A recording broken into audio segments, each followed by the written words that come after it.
தமிழ் சினிமால சமத்துவம் பேசி அதிரடியா நம்ம கவனத்தை ஈர்த்து படுவேகமா முன்னணி இடத்தை பிடிச்சவர் இயக்குனர் பா. ரஞ்சித். நடிக்கிற ஒவ்வொரு படத்துலயும் அதுக்கு முந்தைய படத்தை விட பெஸ்ட்டான ஒரு பெர்ஃபார்மன்ஸ் கொடுத்து நம்மளை எப்பவுமே பிரமிக்க வைக்கிறவர் விக்ரம். இவங்க 2 பேரும் இணைஞ்சு ஒரு படத்தை பண்றாங்கன்னு அறிவிப்பு வந்தப்பவே அது மிகப்பெரிய எதிர்பார்ப்புகளை ரசிகர் மத்தியில ஏற்படுத்துச்சு. ஆனா அந்த எதிர்பார்ப்பை நிறைவேற்றி இருக்கா தங்கலான். வணக்கம், இது பணிவீடு டாக்கீஸ். நான் உங்கள் பணிவீடு குமரன். இது தங்கலான் திரைப்படத்துக்கான விமர்சனம். விமர்சனத்தை தொடங்குறதுக்கு முன்னாடி இது வரைக்கும் இந்த சேனலுக்கு நீங்க சப்ஸ்கிரைப் பண்ணாதவங்கன்னா விமர்சனம் முடிகிறப்போ மறக்காம சப்ஸ்கிரைப் பண்ணிடுங்க. அப்படியே கொஞ்சம் லைக், ஷேர், கமெண்ட்டையும் பண்ணீங்கன்னா இன்னும் சிறப்பான முறையில் பதிவுகளை போடுறதுக்கு எனக்கு அது பெரிய ஊக்கமா இருக்கும். சரி, இப்போ தங்கலான் படத்தோட கதை என்னன்னு கொஞ்சம் சுருக்கமா பார்த்துருவோமா? கதைக்களம் நகர்றது 1800வது காலகட்டத்தில் ஒடுக்கப்பட்ட சமூகத்தை சேர்ந்த மக்கள் தங்களோட சொந்த நிலத்திலேயே பண்ணை அடிமைகளா கூலி வேலை செஞ்சு வாழ்ந்துகிட்டு இருக்காங்க. காரணம், அவங்களோட நிலத்தை ஏமாத்தி பறிச்சு வச்சிருக்கான் ஒரு மிராசுதாரு. இந்த அடிமைத்தனத்திலிருந்து வெளியில வந்து சுயமரியாதையோட வாழறதுக்கு ஒரு வழி கிடைக்காதான் காத்துக்கிட்டு இருக்காரு தங்கலான் விக்ரம். அவரோட மனைவி கங்கம்மாவா பார்வதி திருவத்தூர். இவங்களுக்கு குழந்தைங்களும் இருக்காங்க. இப்படி ஒரு சூழல்ல கோலார் பகுதியில் தங்கம் இருக்கிறதா கேள்விப்பட்ட வெள்ளைக்காரதுரை கிளமெண்ட் நிலத்துக்கடியில் புதஞ்சு கிடக்கிற தங்கத்தை வெட்டி எடுத்து பெருசா சரித்திரம் படைக்கணும்னு ஆசைப்படுறாரு. ஆனால் அது நிறைவேறணும்னா தங்கலான் கூட்டத்தோட உதவி இல்லாமல் அது முடியாதுன்னு தெரிஞ்சுக்கிறாரு. அதனால தங்கலான் கிட்ட வந்து தனக்காக வேலை செய்ய சொல்றாரு. ஆனால் தங்கம் புதஞ்சிருக்கிற இடத்துல சூனியகாரி ஒருத்தி இருக்கா, அங்கே போனால் யாரும் உயிரோடு திரும்ப முடியாதுன்னு மக்கள்லாம் பயப்படுறாங்க. தங்கலானுக்கும் அது தெரிஞ்சாலும் தங்கத்தில் பங்கு கிடைச்சா அதனால தங்களோட வாழ்க்கை தரமே மாறிடும்னு நம்புறாரு. அதனால கூட்டத்தை ஒரு மாதிரி சமாதானப்படுத்தி தங்கத்தை வெட்டி எடுக்க அவங்களோட கிளம்பி போறாரு. ஆனால் போன இடத்துல நடந்த பயங்கரங்கள் என்ன, நிஜமாவே அந்த இடத்துல சூனியக்காரின்னு ஒருத்தி இருக்காளா, இல்லை அது வெறும் பிரமையா, கடைசியில் தங்கம் கிடைச்சதா இல்லையாங்கிறது தான் கதை. கேட்கறதுக்கே சுவாரஸ்யமா இருக்கிற இந்த கதையை பார்க்கறதுக்கு எவ்வளோ சுவாரஸ்யமா எடுத்துருக்கணும். ஆனால் அதை பண்ணலைங்கிறது தான் பெரிய வருத்தமான ஏமாற்றமான விஷயம். படத்தோட பிரச்சனைகள் என்னங்கிறத பார்க்கறதுக்கு முன்னாடி முதல்ல அதோட பாசிட்டிவ்ஸ் என்னன்னு பார்த்துருவோம். முதல் பாசிட்டிவ் கண்டிப்பாக எந்த சந்தேகமும் இல்லாமல் விக்ரம் தான். இப்படி ஒரு கேரக்டரில் இவரை தவிர வேறு யாரையும் கற்பனை கூட பண்ணி பார்க்க முடியாது. அப்படி ஒரு உருமாற்றம். அதுவும் ஒன்றும் இல்லை, 2-3 கெட்டப்பு படத்தில் வருது. ஆனால் அது ஒவ்வொன்றையுமே அவ்வளோ வித்தியாசப்படுத்தி காட்டியிருக்காரு. கம்ப்ளீட்டாக வேற லெவல் டிரான்ஸ்ஃபார்மேஷன். பேசுறது, சண்டை காட்சிகள், ஆக்ரோஷமாக சண்டை போடுறது, அதுவும் மாளவிகாவோட சண்டை போடுற ஒரு காட்சியில் ஒரு நடக்கிறாரு பாருங்க. அதெல்லாம் இது வரைக்கும் நீங்கள் சத்தியமாக வேற எங்கேயுமே பார்த்துருக்க முடியாது. அப்படி ஒரு கெத்தான வாக்கிங் ஸ்டைல். இதெல்லாம் விட வீட்டுக்குள்ளே பார்வதி கிட்ட பேசுகிறப்போ சாதாரணமாக உட்கார்ற விதத்தில் கூட என்னென்னமோ புதுசாக ட்ரை பண்ணி நம்மளை ஆச்சரியப்படுத்துறாரு. முக்கியமாக 2வது பாதியோட ஓப்பனிங்கில் முதல் முறையாக பேண்ட் சட்டை போட்டுக்கிட்டு ஊருக்குள்ளே குதிரையில் வந்து இறங்குறப்போ அவர் காட்டுற அலப்பறையெல்லாம் செம மாசாக இருக்குது. தியேட்டரில் விசிலும் கைத்தட்டலும் அடங்கிறதுக்கு ரொம்ப நேரம் ஆகுது. இந்த நடிப்பு ராட்சசனுக்கு நானும் சலச்சவை இல்லைன்னு அட்டகாசமாக பர்ஃபார்ம் பண்ணி தான் வர ஒவ்வொரு காட்சியிலையும் நம்மளை வேக்க வைக்கிறாங்க பார்வதி திருவத்தூர். சந்தோஷமாக இருந்தாலும் சரி, அதிர்ச்சியாக இருந்தாலும் சரி, கலங்கரதா இருந்தாலும் சரி, பார்வதி நம்ம முன்னாடி காணாமல் போய் அப்படியே கங்கமாவாக நிற்கிறாங்க. அதுவும் வாழ்க்கையில் முதல் முறையாக ரவிக்கு அணிகிற வாய்ப்பு கிடைக்கிறப்போ அந்த சந்தோஷத்தை அவங்க வெளிப்படுத்துகிற விதம்லாம் வேற லெவல் பெர்ஃபார்மன்ஸு. அவங்களோட அந்த எக்ஸைட்மெண்ட்டு அப்படியே அந்த கூட்டத்தில் இருக்க மற்ற பெண்களுக்கும் பரவும். அதெல்லாம் பார்க்கவே அவ்வளோ எக்ஸைட்டிங்காக இருக்குது. ரொம்ப அற்புதமாக அதெல்லாம் படமாக்கியிருக்காங்க. அப்புறம் படத்தில் பசுபதி ரொம்ப இன்ட்ரெஸ்டிங்கான ஒரு ரோலை பண்ணியிருக்காரு. அவர் படத்தில் பேசுகிற ஒவ்வொரு டைலாக்கும் சிரிப்பையும் கிளாப்பையும் கிளப்பிடுது.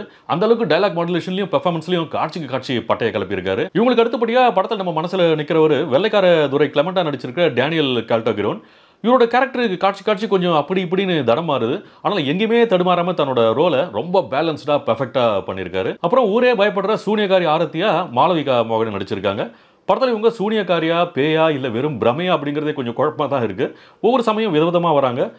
ஓனாயை விட பயங்கரமாக மிக நீளமாக ஊழகிட்டு நம்மளை பயமுறுத்த முயற்சி பண்ணிட்டு போகிறாங்க. ஆனால் இதெல்லாம் எதுவுமே ரசிக்கிற மாதிரியே இல்லை. இந்த கேரக்டரோட ரைட்டிங்கே ரொம்ப வீக்காக இருக்கிறதுனால இவங்களோட பெர்ஃபார்மன்ஸே மொத்தமாக அடி வாங்கிடுது. மற்றபடி படத்தில் இருக்க மற்ற சப்போர்ட்டிங் கேரக்டர்ஸ் எல்லாருமே ரொம்ப இயல்பாகவே நடிச்சிருக்காங்க. சினிமாட்டோகிராஃபர் கிஷோர் குமாரோட ஒர்க் படத்தில் ரொம்பவே எக்ஸலண்ட்டாக இருக்குது. தங்கலான் கூட்டம் வாழற அந்த ஊரையும் அதோட அமைப்பையும் அப்படியே நம்ம கண்ணு முன்ன கொண்டு வந்துடுறாரு.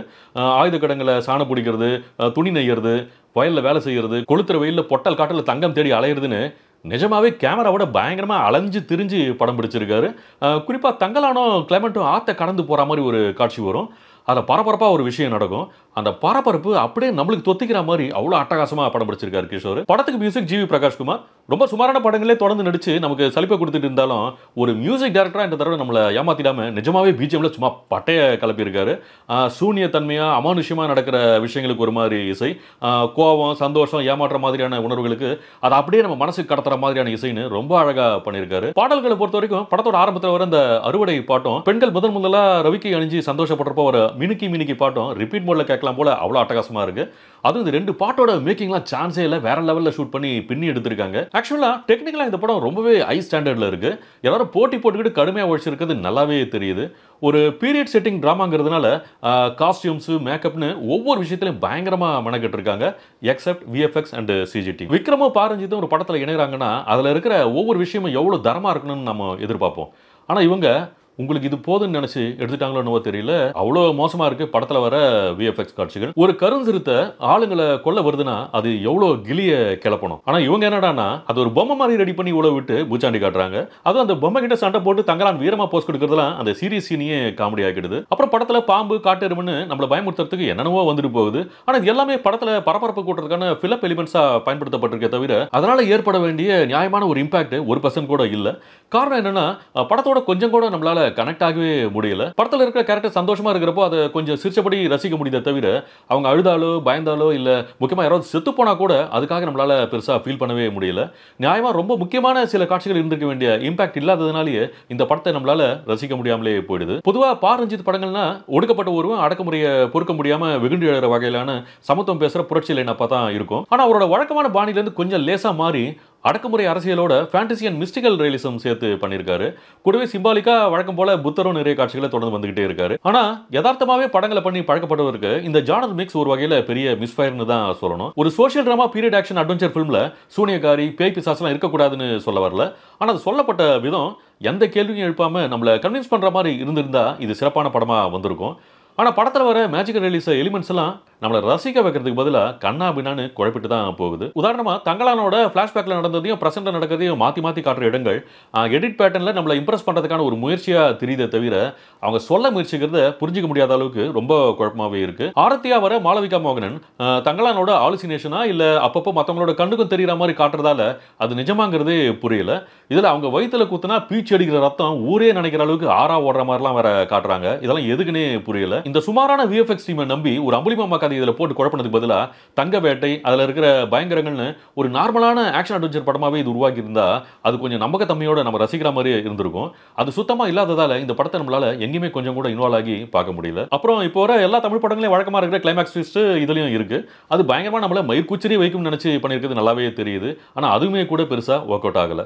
ஃபைனல் வெர்டிக்ட் விக்ரமை பொறுத்த வரைக்கும் கண்டிப்பாக இது அவரோட ஒன் ஆஃப் த பெஸ்ட்னு சொல்லலாம். அதே சமயம் ரஞ்சித்தை பொறுத்த வரைக்கும் இது அவரோட கேரியர்லேயே ஒஸ்ட்னு சொல்லலாம். மற்றபடி படம் எப்படி இருந்தாலும் விக்ரமோட ரசிகர்களும் ரஞ்சித்தோட ரசிகர்களும் இதை பார்க்காம இருக்க போறதில்ல. ஆனால் அவங்களுக்கே கூட கண்டிப்பாக இந்த படம் ஒரு சலிப்பான ஏமாற்றமான அனுபவத்தை தான் கொடுக்கும். இந்த விமர்சனம் உங்களுக்கு பிடிச்சிருந்தா லைக் பண்ணுங்க, ஷேர் பண்ணுங்க, கமெண்ட் பண்ணுங்க. ரொம்ப முக்கியமாக சப்ஸ்கிரைப் பண்ணுங்க. அதோட ரொம்ப முக்கியமாக நோட்டிஃபிகேஷன் பெல் ஐக்கன்ல ஆளுங்கிற அந்த ஃபர்ஸ்ட் ஆப்ஷனை மறக்காம கிளிக் பண்ணுங்க.